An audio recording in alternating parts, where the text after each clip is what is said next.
Right, India-EU trade deal is now being hailed as the mother of all deals, with 96% reduction in tariffs from both the sides. And also, the EU-India FTA covering 25% of global trade. But what does it mean for you, the consumer? Well, the newly concluded trade agreement promises cheaper European consumer goods in India, such as breads, confectioneries and even wine. This move is a big thumbs up when it comes to expanding choices and ease in prices for Indian consumers who are accustomed to high import duties on European goods. So, in a nutshell, let's take you through them. So, on wine, import duties will be slashed from 150% to perhaps 75%. Then it comes on spirits, tariffs of up to 150% will be reduced to 40%. Another biggest beneficiaries of this agreement is olive oil and other vegetable oils. From 45%, the tariffs has now been reduced to 0%. The EU has also confirmed that olive oil will be fully duty-free, making premium oils far more accessible and affordable in India.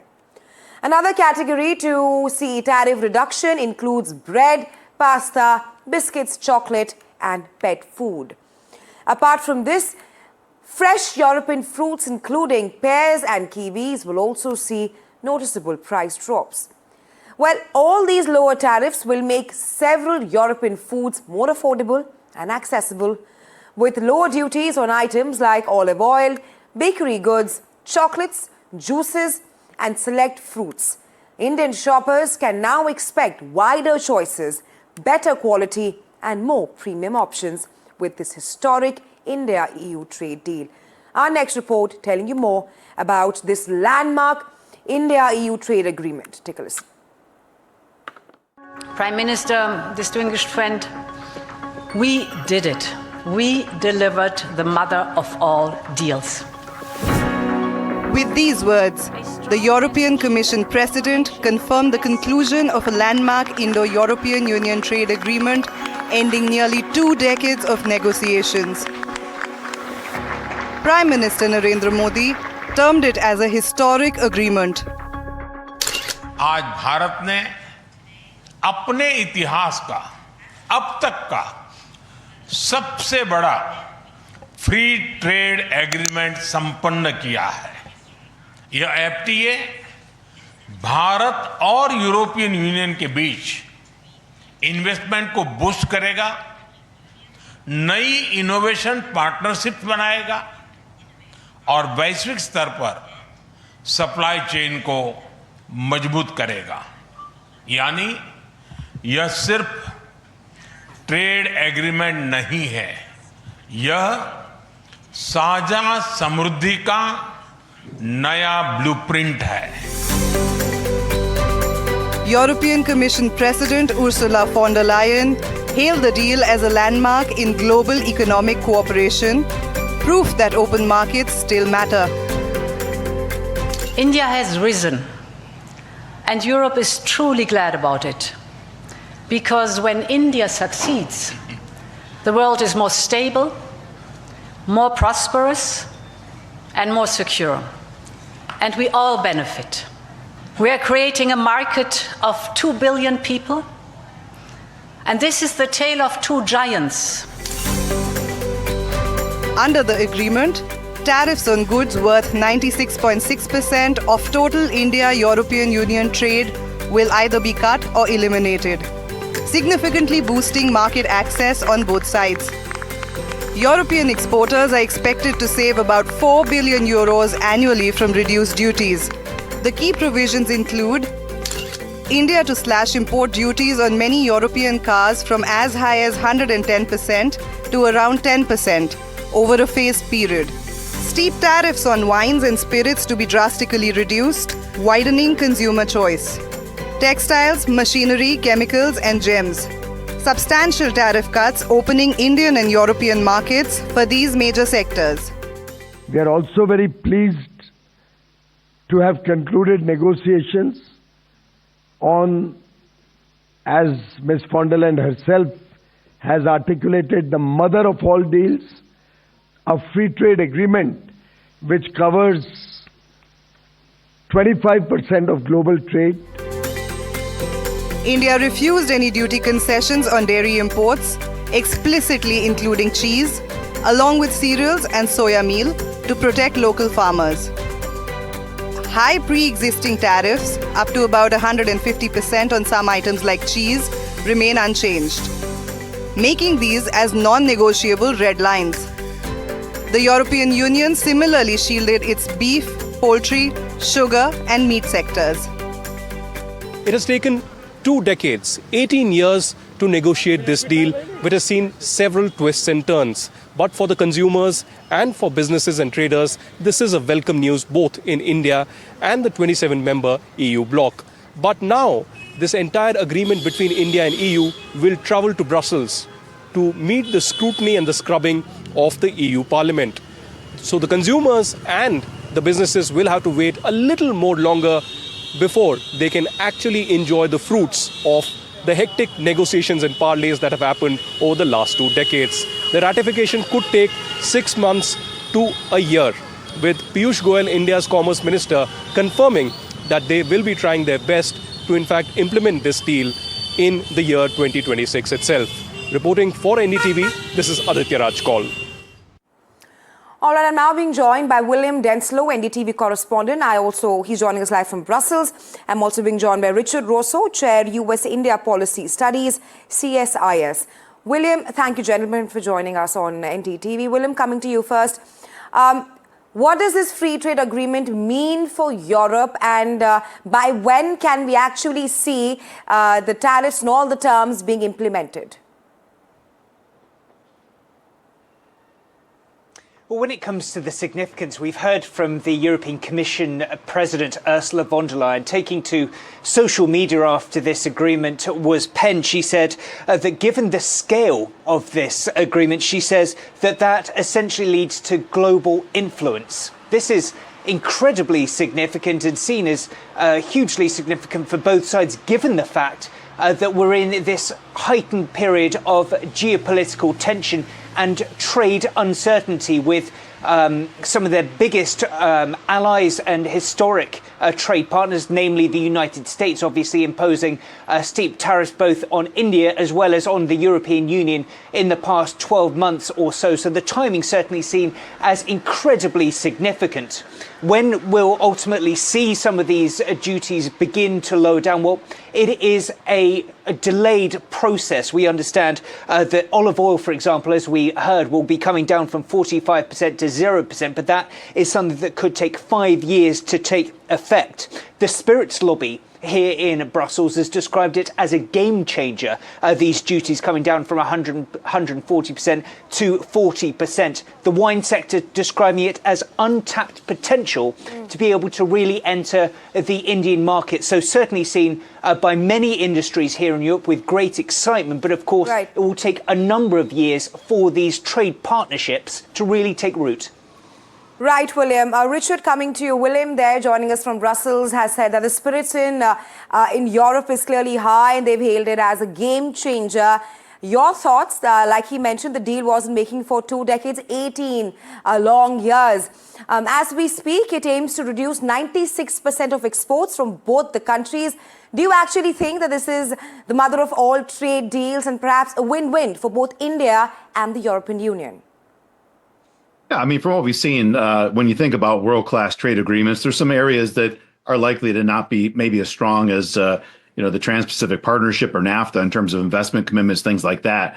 But in terms of scale of humanity that's covered and tariff reductions, this one's going to have a significant impact on companies from both countries' ability to reach the other's market, some provisions on labor mobility, on financial services. So, we're still waiting for the full text to be released, but it does look like it's got some really significant commitments that show India from some of the agreements they signed maybe 4 or 5 years ago, where they were willing to mostly confirm things that were already there on the ground, now looking to be a lot more robust in terms of the provisions. So it's great to see, and hopefully a U.S.-India trade agreement doesn't take 19 years to come to fruition, since it seems we're on kind of the last mile. It is good to see as well when India does strike out with stronger economic ties, the real robust economic ties India's chosen to settle with are mostly with U.S. partners and allies. So these concerns about India wrapping itself up in BRICS and SCO, you got days like this that kind of prove that we do have a lot more alignment in terms of at least commercial partnerships than we have that kind of holds against our own interests. So good to see it, happy to see it, and hopefully our deal won't follow too far behind. Right, absolutely. William, coming to you a short while ago, you spoke about the timing of this deal, which could not be more crucial.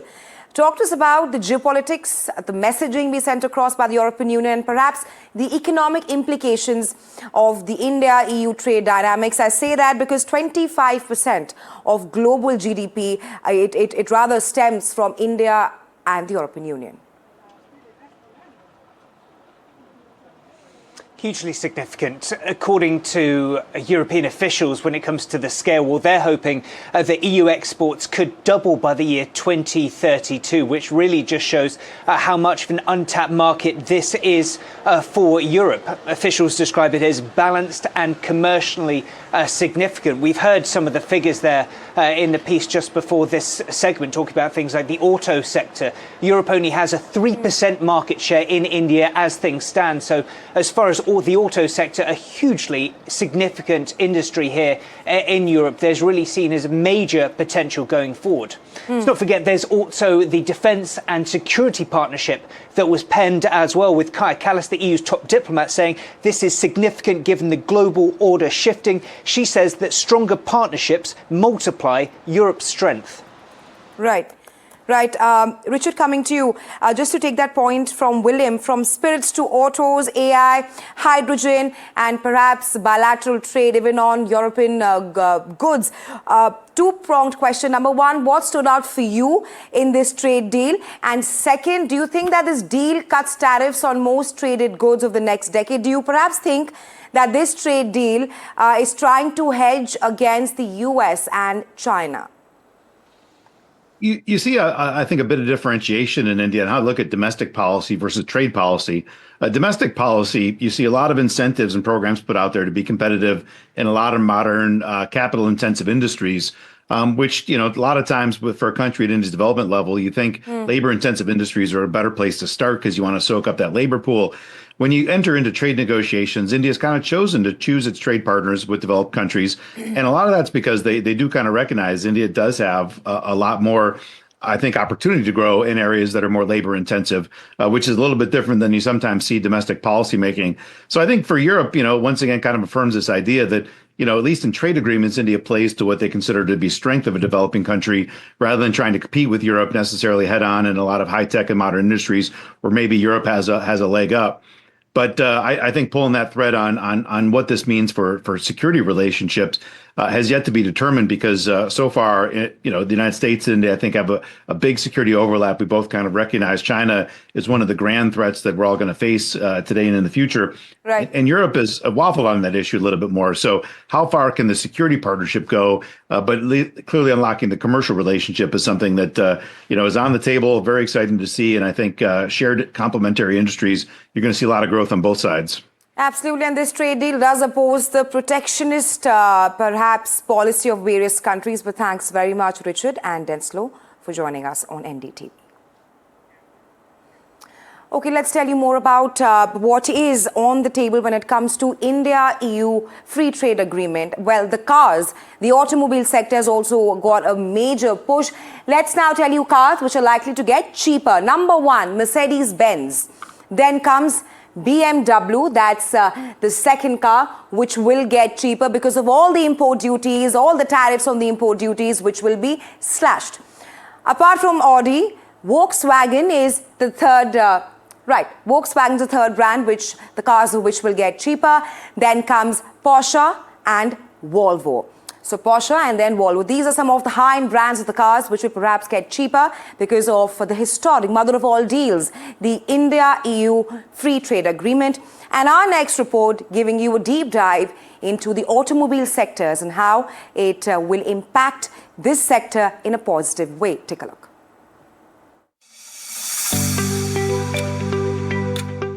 India and European Union have signed a free trade agreement which could decide how expensive your European cars are going to be in the future. This is not an overnight price cut story, but the biggest opening India has offered to foreign car makers. Here's what the FTA actually means. After years of negotiation, India has agreed to give European car makers unprecedented access to its tightly protected auto market. Under the proposed Indo-EU Free Trade Agreement, up to 250,000 European-made vehicles will be allowed into India at lower import duties over time. That number is more than 6 times higher than the quota India offered the UK under its trade deal. This move marks a major reset in trade relations between India and Europe, especially in the auto sector, which is traditionally been shielded by high tariffs.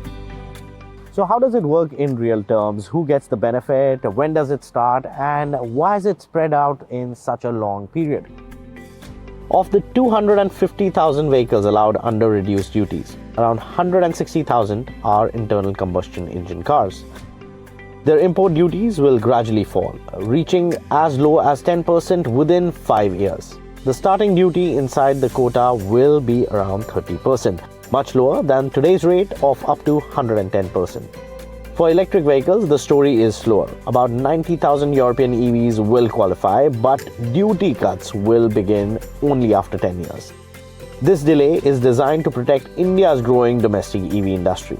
Even outside the quota, India has agreed to reduce import duties on European petrol and diesel cars to around 30 to 35% over a decade.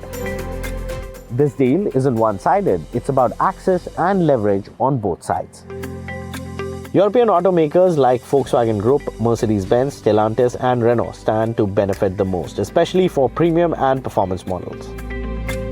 The agreement also allows European brands to export up to 75,000 cars a year as completely knocked-down kits for assembly in India, with duties cut to 8.25%. Import duties on car parts will drop to zero, strengthening India's auto component export ecosystem.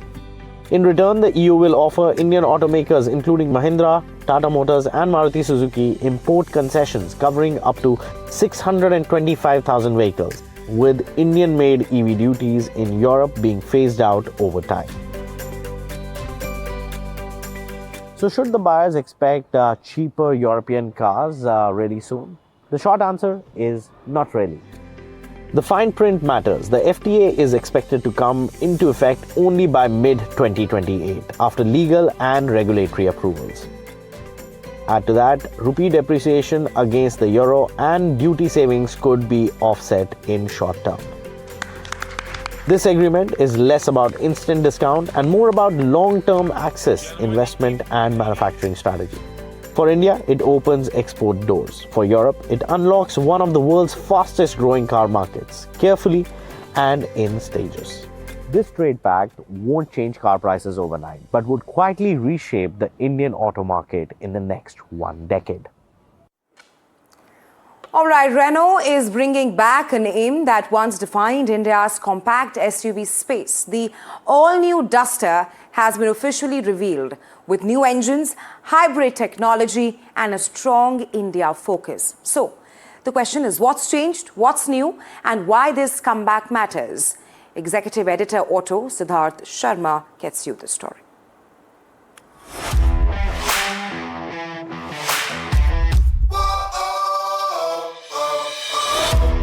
The SUV that created India's compact SUV segment is back. Renault has got back the Duster nameplate. It's taken off the covers of this new 2026 variant, and here's what the new Duster has to offer. The new Duster is built on Renault Group's modular platform or RGMP, with over 90% of its parts and development being India specific. Renault says more than 4,000 engineers in India have worked on this project, underlying the brand's renewed focus on the Indian market. Ground clearance for the all-new Renault Duster stands at 212mm, reinforcing the Duster's SUV credentials. The launch edition also gets a new Himalayan-inspired color, designed to highlight its rugged positioning. Now, where the new Duster steps up is with 3 engine options that aimed at completely 3 different types of buyers in the Indian market.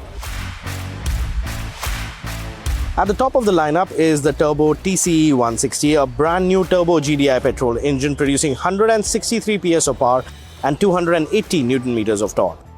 This engine is paired with 6-speed dual-clutch automatic featuring a wet clutch and electronic shifter. Renault is also introducing its most advanced powertrain yet, the strong hybrid E-Tech 160. It uses a 1.8-litre GDI petrol engine paired with 2 electric motors, an 8-speed DHT gearbox, and a 1.4 kilowatt-hour battery. Renault claims up to 80% of city driving can be done in pure electric mode. The third option is the turbo TCE 100, positioned as an entry-level petrol engine. The new Duster isn't just about engine, it's also feature-packed and technology-loaded with Google built in, and Renault is also spacing out the deliveries through 2026. On the feature front, the Duster comes with built-in Google services, including maps, music, and personalized preferences integrated into the driving experience. There's an electric panoramic sunroof, a massive 700-litre boot, and an electric-powered tailgate. Inside, both the driver and co-driver get a 6-way power-adjustable ventilated seats. Safety is rated at 5-star standard, supported by 17 ADAS features, 12 ultrasonic sensors, and a full 360-degree camera. Prices are expected to be announced mid-March.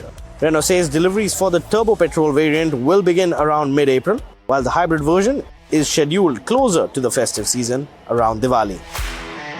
With fresh engines and hybrid tech, Renault Duster is getting into the most competitive SUV segment in the Indian market. The final piece of the puzzle is the price, which they will be announcing in the mid of March. And for the hybrid engine, they are expecting deliveries around Diwali.